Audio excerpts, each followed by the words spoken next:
Hi, welcome to Confessions. I'm your hostess of light, Jenny Watson. Tonight we'll be talking about childhood dreams. Are you living out yours? If not, do you even remember what they are? You know, it's funny, but when we're children, we really do know who we are destined to be. But way too often, either society, parents, other grown-ups, or our own selves and self our self-doubts convince us that they're either childish or that there's no way that they're possible. But it's never too late to live out your childhood dreams. And removing all those external forces, the only one keeping you from living out what you really want to do and really want to be is yourself. So joining me tonight is a man who never let go of his childhood dreams. Michael Baker is an actor, a teacher, and a casting director, and it is a pleasure to have him on Confessions tonight. So welcome to the show, Michael. Are you ready to bare your soul? Wow, I guess so. Thank you, Jenny. I hope so. We'll see how it feels in the hot seat here, but yeah, definitely glad to be here and glad to talk with you. Thank you. This is going to be an interesting role reversal because Yeah, usually I'm right. the one in the hot seat. I know. I'm like, So I'm work, loving act, do better. Yeah, no, I know. No, it's great. It really is great. it is. It's fun. So I appreciate you coming on. So when did you first know that you wanted to be in the acting industry? Wow. Let's see. I was well, first of all, I grew up on the West Coast, so I wasn't even in New York. I wasn't like surrounded by, Broadway and Mm-hmm. theaters and all of that. I was born in England, of all places, and Mm-hmm. then came out.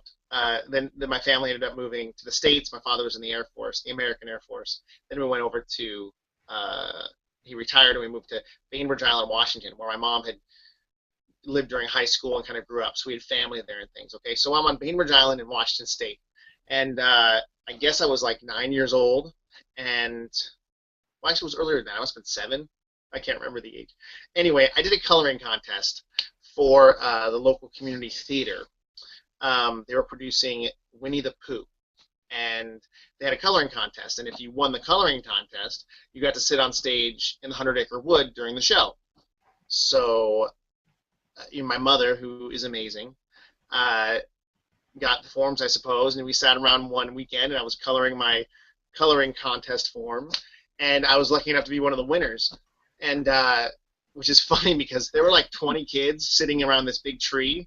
I don't know if that's because only 20 kids did it or we actually won the coloring contest, but anyway, I got to sit on stage during Winnie the Pooh, and I was a little kid, and I got to sit there and look at Winnie the Pooh and Christopher Robin, who was played by a girl named AJ Olafson, which is funny. So I kind of got like a little crush on her, which was funny, but long story. As a little kid, and I was like, wow, she's cool. I want to do this.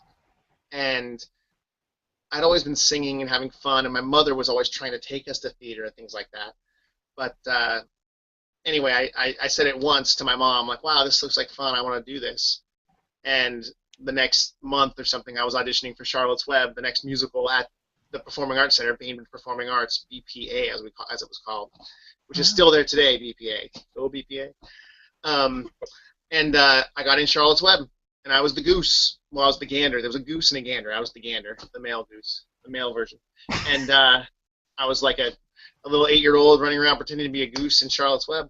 And that's where it started. And I think ever since then, um, I mean, I loved it. I had a supportive family, so everyone came to see the shows I was in. My older brother would run Spotlight. My mom, which I didn't know at the time when I started, actually studied drama and acting in her college years, and studied in England, and also was quite the seamstress, and actually started designing and building costumes for the shows I was in. And she was this crazy costume designer and actress, before pre-children years, and I didn't even know it.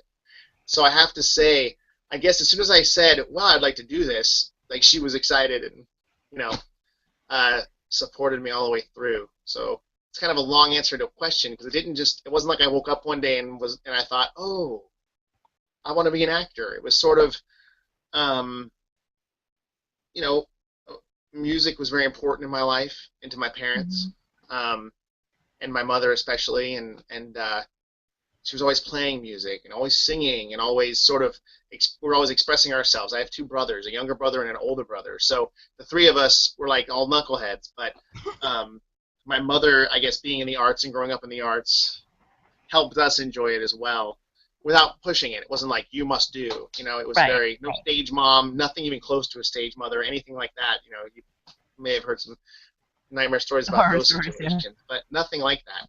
So yeah, it was sort of it kind of just became a part of me and didn't really know it. Yeah, it just became a part of me, and as I grew up, and it never really left. That's Which brought me amazing. to I think this. it sounds like you had a really strong support system that, helped you step into something that you identified as a child that you absolutely loved.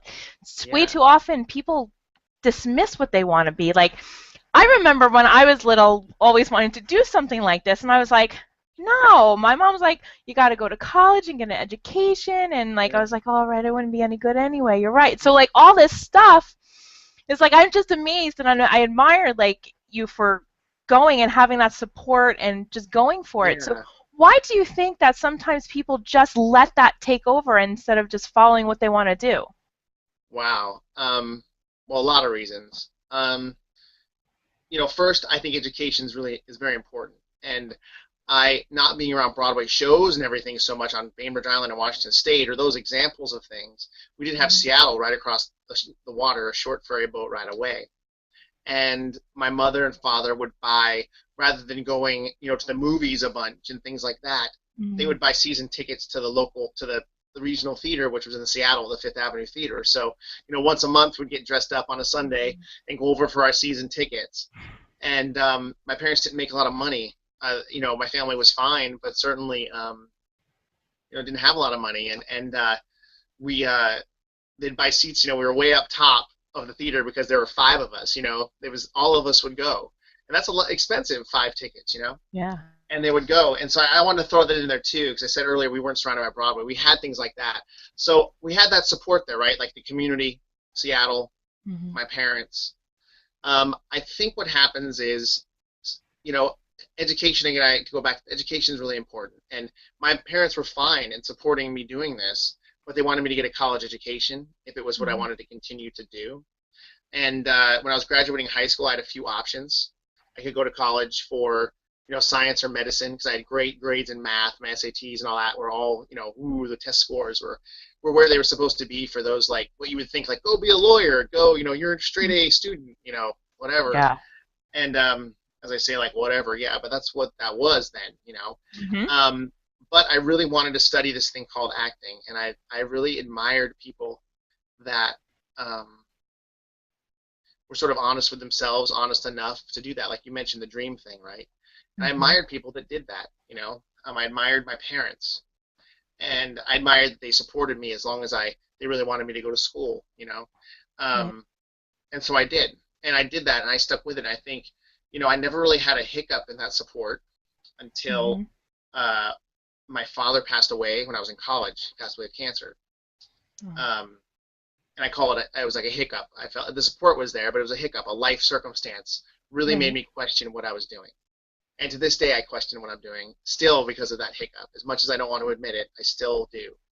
Um, it's the sacrifice. I think people see, okay, I can dream and do it, but it's a lot of hard work. One, there's Yeah, not a lot of money absolutely. involved, and see, society seems to measure success by how much money you have, or the car you drive, or Yep. how skinny you are. I mean, there's always things, right? So I think there's Mm-hmm. a big I don't really can't put a finger on it, but I think people tend to they dream and dream and dream, but then they feel something changes the practicality of that dream, right? Exactly. Like, well, it's not practical anymore because I don't have enough money, or I need to work two jobs and I really only want to work one, or not that they're lazy. I'm saying the practicality of things Exactly. to change it.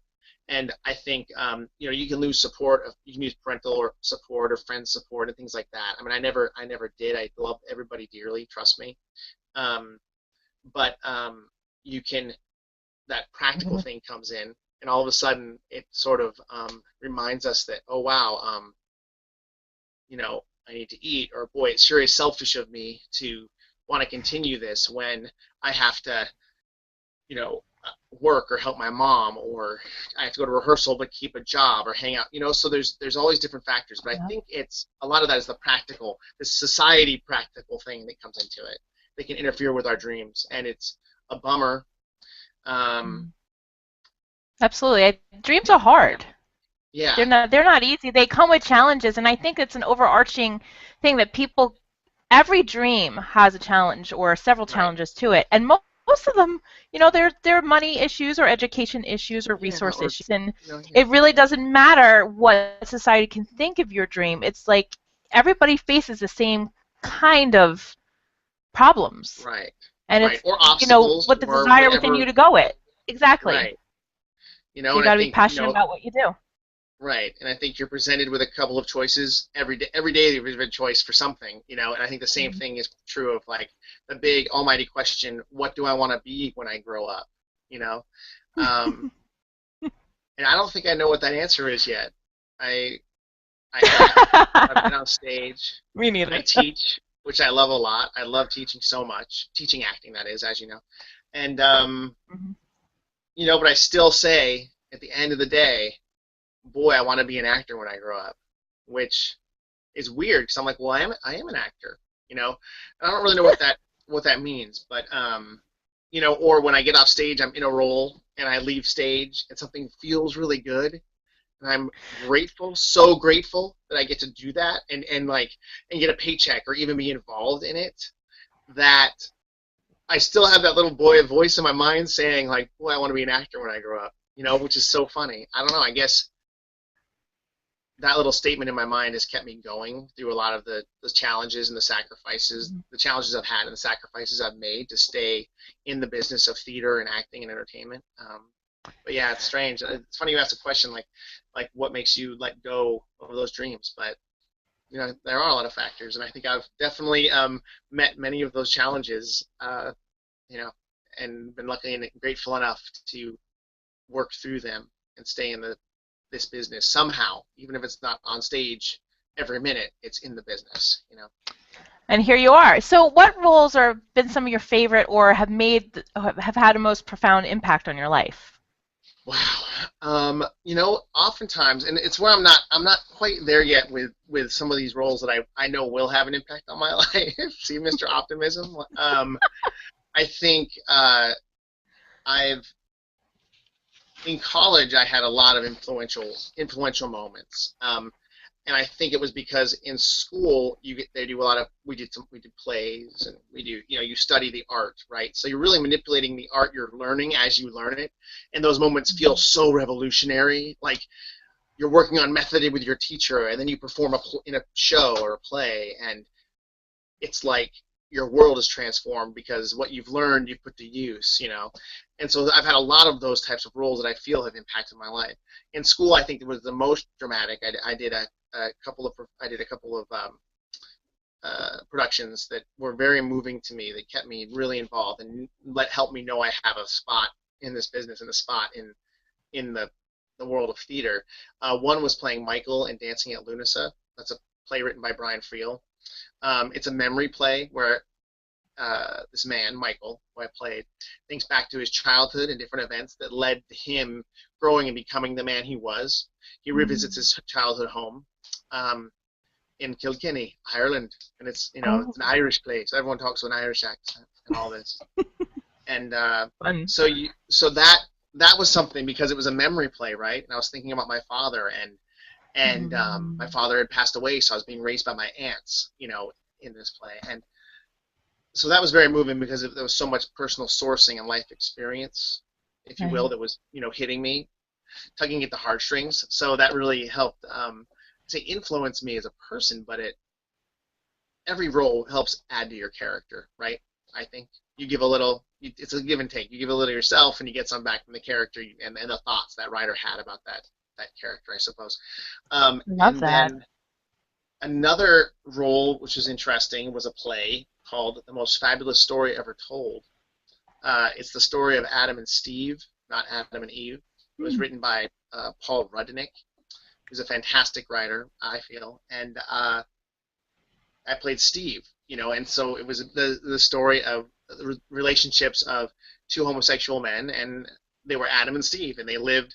The first act took place in Bible times, so Adam and Eve, the Garden of Eden, all the way through there. The second act took place in modern day New York City at Christmas time, and so all the characters came back and were back in the second act. But the first act, it was Adam and Steve discovering the first everything. So Wow.